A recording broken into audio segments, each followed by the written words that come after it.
ನಮಸ್ಕಾರ. K2 ಕನ್ನಡ ನ್ಯೂಸ್ಗೆ ಸ್ವಾಗತ. ವೀಕ್ಷಿಸಿ ಈ ದಿನದ ಸುದ್ದಿಗಳ ರೌಂಡ್ ಅಪ್.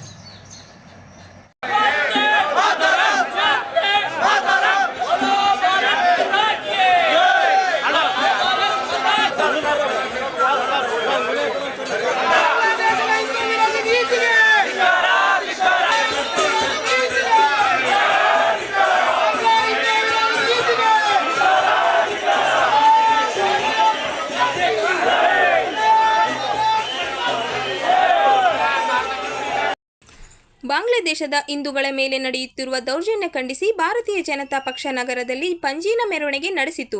ನಗರದ ನೇತಾಜಿ ವೃತ್ತದಿಂದ ಪಂಜಿನ ಮೆರವಣಿಗೆ ನಡೆಸಿ ಬಾಂಗ್ಲಾದೇಶ ಸರ್ಕಾರ ವಿರುದ್ಧ ಘೋಷಣೆಗಳನ್ನು ಹಾಕಿ ಸೂಪರ್ ಮಾರ್ಕೆಟ್ವರೆಗೆ ಮೆರವಣಿಗೆ ನಡೆಸಲಾಯಿತು. ನಗರದ ವಿವಿಧ ರಸ್ತೆಗಳಲ್ಲಿ ಸಂಚರಿಸಿತು. ಪ್ರತಿಭಟನೆಯನ್ನು ಉದ್ದೇಶಿಸಿ ಮಾತನಾಡಿದ ಬಿಜೆಪಿ ಜಿಲ್ಲಾಧ್ಯಕ್ಷ ಹಾಗೂ ಶಾಸಕ ಡಾಕ್ಟರ್ ಶಿವರಾಜ್ ಪಟೇಲ್, ಬಾಂಗ್ಲಾದೇಶವನ್ನು ಸ್ಥಾಪಿಸಿರುವ ಭಾರತ ವಿರುದ್ಧವೇ ದೌರ್ಜನ್ಯ ಅತ್ಯಾಚಾರ ನಡೆಸಲಾಗುತ್ತಿದೆ. ಅಲ್ಲಿಯ ಹಿಂದೂ ಮಹಿಳೆಯರ ಮೇಲೆ ನಡೆಯುತ್ತಿರುವ ದೌರ್ಜನ್ಯದ ವಿರುದ್ಧ ಕೂಡಲೇ ನಿಲ್ಲಿಸಬೇಕು. ಹಿಂದೂಗಳ ವಿರುದ್ಧ ನಡೆಯುತ್ತಿರುವ ಪ್ರತೀಕಾರ ಬೆಳವಣಿಗೆ ಅಶಾಂತಿಗೆ ಕಾರಣವಾಗುತ್ತದೆ. ಬಾಂಗ್ಲಾದೇಶದಲ್ಲಿ ವಾಸ ಮಾಡುವ ಹಿಂದೂಗಳ ಪರ ದೇಶದ ಜನರು ನಿಲ್ಲುತ್ತಾರೆ ಎಂದು ಹೇಳಿದರು.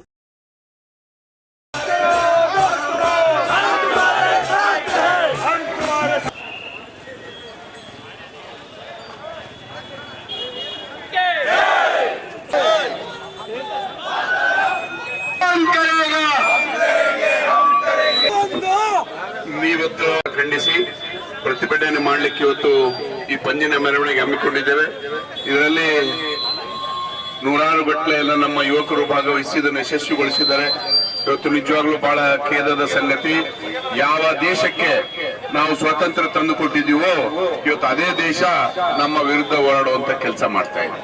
ಇವತ್ತು ಕಳೆದ 3 ತಿಂಗಳಿಂದ ಇಲ್ಲಿಗೆ ಸರ್ಕಾರ ಬಂದು 3 ತಿಂಗಳಾದ್ರೂ ಇನ್ನು ಹಿಂದೂಗಳ ವಿರುದ್ಧ, ಹಿಂದೂ ಹೆಣ್ಮಕ್ಕಳ ವಿರುದ್ಧ ಅತ್ಯಾಚಾರ ಇನ್ನೂ ನಿಂತಿಲ್ಲ. ಇದು ಬಹಳ ದುಃಖಕರ ಮತ್ತು ಖೇದಕರ. ನಾವು ರಾಷ್ಟ್ರಪತಿಗಳ ಮೂಲಕ ಆಗ್ರಹ ಮಾಡ್ತೇವೆ, ಇವತ್ತು ಬಾಂಗ್ಲಾದೇಶದಲ್ಲಿ ನಡೆಯುತ್ತಿರುವಂತಹ ಹಿಂದೂಗಳಿಗೆ ಯಾರು ಇಲ್ಲ ಅಂತ ಹೇಳಿ ಅಲ್ಲಿನ ಸರ್ಕಾರ ಭಾವಿಸಬಾರದು. ಸಮಸ್ತ ಭಾರತ ದೇಶದ ಹಿಂದೂಗಳು ಬಾಂಗ್ಲಾದೇಶದ ಹಿಂದೂಗಳ ಪರವಾಗಿದ್ದಾರೆ. ಅವರನ್ನ ರಕ್ಷಣೆ ಮಾಡಲಿಕ್ಕೆ ನಾವೆಲ್ಲರೂ ಬದ್ಧರಾಗಿದ್ದೇವೆ ಅಂತ ಹೇಳಿಕ್ಕೆ ಬಯಸ್ತೇನೆ.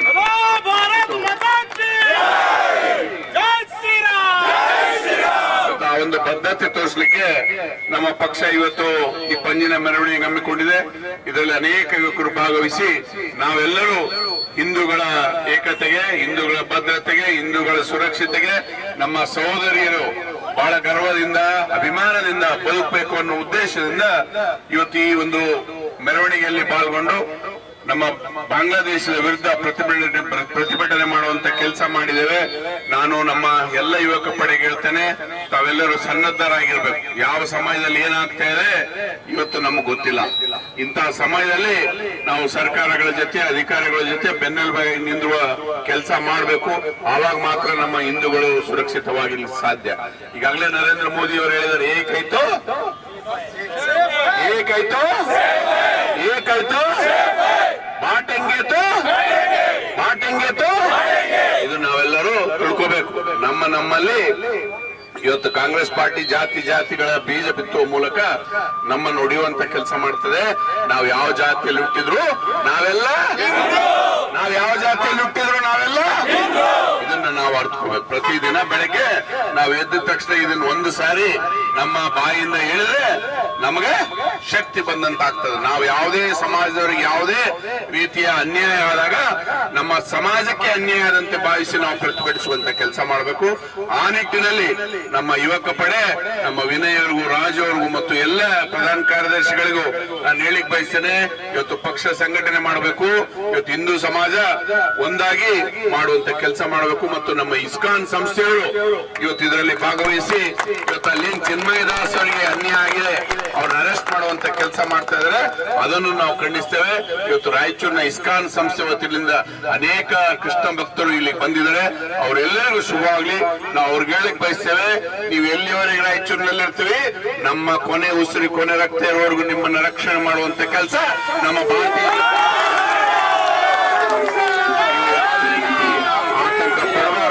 ನಿಮ್ಮೆಲ್ಲರ ಬೆನ್ನೆಲುಬಿಗೆ ಇವತ್ತು ಭಾರತೀಯ ಜನತಾ ಪಕ್ಷದ ಎಲ್ಲಾ ಸಮಾಜದ ಮುಖಂಡರು ಇದೀವಿ ಅಂತ ಹೇಳಿಕ್ಕೆ ಬಯಸ್ತೇನೆ.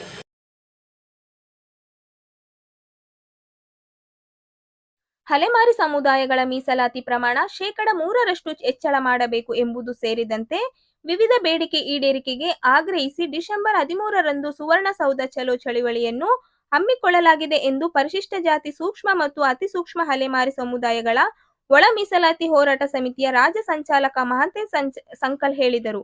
ಅವರಿಂದು ನಗರದ ಪತ್ರಿಕಾ ಭವನದಲ್ಲಿ ಸುದ್ದಿಗೋಷ್ಠಿ ಉದ್ದೇಶಿಸಿ ಮಾತನಾಡಿ, ಸುಪ್ರೀಂ ಕೋರ್ಟ್ ಒಳ ಮೀಸಲಾತಿ ವರ್ಗೀಕರಣ ಬಗ್ಗೆ ತೀರ್ಪು ನೀಡಿರುವುದು ಅಲೆಮಾರಿ ಸಮುದಾಯಗಳು ಗೌರವದಿಂದ ಸ್ವಾಗತಿಸುತ್ತೇವೆ. ಕೂಡಲೇ ಒಳ ಮೀಸಲಾತಿ ಅನುಷ್ಠಾನ ಮಾಡಿ ಸಮುದಾಯಕ್ಕೆ 1% ನೀಡಿದ ಮೀಸಲಾತಿಯನ್ನು 3% ಹೆಚ್ಚಳ ಮಾಡಬೇಕು ಎಂದರು.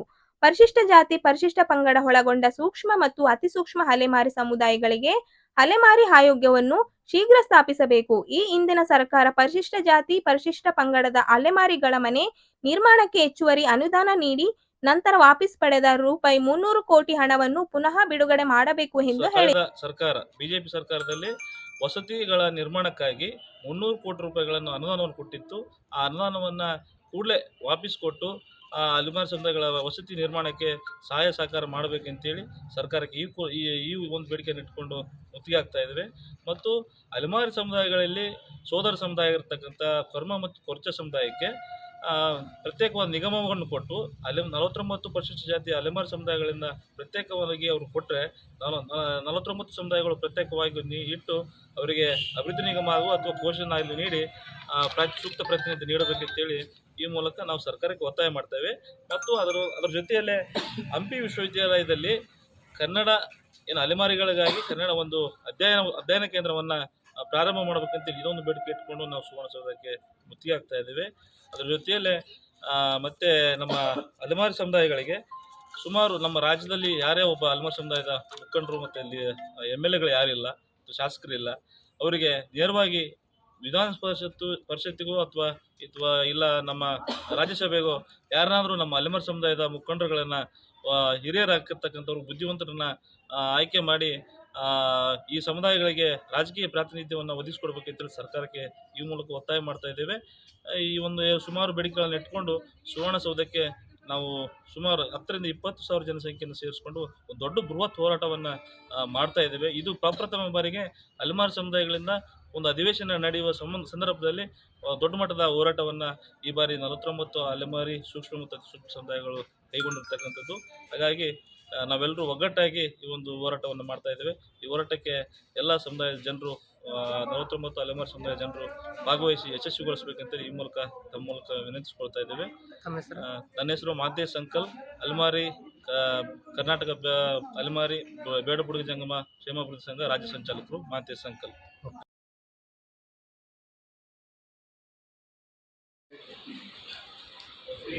ಕರ್ನಾಟಕ ರಾಜ್ಯ ರಸ್ತೆ ಸಾರಿಗೆ ನಿಗಮಗಳಲ್ಲಿ ಕರ್ತವ್ಯ ನಿರ್ವಹಿಸುವ ಕಾರ್ಮಿಕರ 38 ತಿಂಗಳ ಹಿಂಬಾಕಿ ಮೊತ್ತ ಬಿಡುಗಡೆ, ವೇತನ ಹೆಚ್ಚಳ ಸೇರಿದಂತೆ ವಿವಿಧ ಬೇಡಿಕೆಗಳನ್ನು ಈಡೇರಿಸುವಂತೆ ಆಗ್ರಹಿಸಿ ಡಿಸೆಂಬರ್ 9ರಂದು ಬೆಳಗಾವಿ ಚಲೋ ನಡೆಸಲು ಕರ್ನಾಟಕ ರಾಜ್ಯ ರಸ್ತೆ ಸಾರಿಗೆ ನಿಗಮಗಳ ಕಾರ್ಮಿಕ ಸಂಘಟನೆಗಳ ಜಂಟಿ ಕ್ರಿಯಾ ಸಮಿತಿ ನಿರ್ಧರಿಸಿದೆ ಎಂದು AITUC ಜಿಲ್ಲಾಧ್ಯಕ್ಷ ಬಾಷುಮಿಯಾ ಹೇಳಿದರು. ಅವರಿಂದು ನಗರದ ಪತ್ರಿಕಾ ಭವನದಲ್ಲಿ ಸುದ್ದಿಗೋಷ್ಠಿ ಉದ್ದೇಶಿಸಿ ಮಾತನಾಡಿ, 38 ತಿಂಗಳ ವೇತನ ಬಾಕಿ ಹಾಗೂ 1 ಜನವರಿ 2024ರಿಂದ ವೇತನ ಪರಿಷ್ಕರಣೆ ಹಾಗೂ ನಿವೃತ್ತಿ ನೌಕರರಿಗೆ 1 ಜನವರಿ 2020ರಿಂದ ವೇತನ ಪರಿಷ್ಕರಣೆಯ ಹಣ ಶೀಘ್ರ ಬಿಡುಗಡೆ ಮಾಡಬೇಕು ಎಂಬುದು ಸೇರಿದಂತೆ ಕಾರ್ಮಿಕರ ಎಲ್ಲ ಬೇಡಿಕೆಗಳ ಬಗ್ಗೆ ಸಭೆಯಲ್ಲಿ ಚರ್ಚೆ ಮಾಡಬೇಕೆಂದು ಹೇಳಿದರು. ವರ್ಷಗಳಿಂದ ಅಲ್ಲಿ ಕೆಲಸ ಮಾಡ್ತಕ್ಕಂಥ ನೌಕರರು ಎದುರಿಸ್ತಕ್ಕಂಥ ಸಮಸ್ಯೆಗಳನ್ನು ನಮಗೆ ಬಗೆಹರಿಸಿರ್ತಕ್ಕಂಥ ವಿಷಯವನ್ನು ಇಟ್ಟುಕೊಂಡು 9ನೇ ತಾರೀಕಿಗೆ ಹೋಗ್ತಾರೆ. ಅದರ ವಿವರವನ್ನು ಹೇಳ್ತಾರೆ. 13ನೇ ತಾರೀಕು ಅಂಗನವಾಡಿ, ಆಶಾ ಮತ್ತು ಇತರ ಅಸಂಘಟಿತ ವಲಯದಲ್ಲಿ ಕೆಲಸ ಮಾಡ್ತಕ್ಕಂಥ ಮಹಿಳೆಯರಿಗೆ ಏನು ಚುನಾವಣೆ ಸಂದರ್ಭದಲ್ಲಿ ಬೆಳಗಾವಿಯಲ್ಲಿ ಮೇನಕಾ ಗಾಂಧಿ ಪ್ರಿಯಾಂಕಾ ಗಾಂಧಿ ಅವರ ಮೂಲಕ ಇಲ್ಲಿಯ ನಾಯಕರು ಹೇಳಿಸಿದ್ರು, 6ನೇ ಗ್ಯಾರಂಟಿಯನ್ನು ನಾವು ಈ ಮಹಿಳೆಯರಿಗೆ, ಅಸಂಘಟಿತ ವಲಯದಲ್ಲಿ ಕೆಲಸ ಮಾಡ್ತಕ್ಕಂಥ ಮಹಿಳೆಯರಿಗೆ ಕೊಡ್ತೀವಿ. ಆ 6ನೇ ಗ್ಯಾರಂಟಿಯನ್ನು ಅಂಗನವಾಡಿ ಕಾರ್ಯಕರ್ತೆಯರಿಗೆ 10,000, ಒಂದು 15,000, ಸಹಾಯಕಿಯರಿಗೆ 10,000 ಕೊಡ್ತೀವಿ. ಅದೇ ರೀತಿ ಕೃಷಿ ಊಟದಲ್ಲಿ ಕೆಲಸ ಮಾಡ್ತಕ್ಕಂಥವ್ರಿಗೆ ಆಶಾ ಕಾರ್ಯಕರ್ತೆಯರಿಗೆ ಕೂಡ ಹೆಚ್ಚು ಮಾಡ್ತೀವಿ ಅಂತಕ್ಕಂಥ ಗ್ಯಾರಂಟಿಯನ್ನು ಕೊಡ್ತೀವಿ. ಹಾಗೂ ಹಮಾಲರು, ಅಸಂಘಟಿತ ವಲಯದಲ್ಲಿ ಕೆಲಸ ಮಾಡ್ತಕ್ಕಂಥವ್ರಿಗೆ ಕೂಡ ನಾವು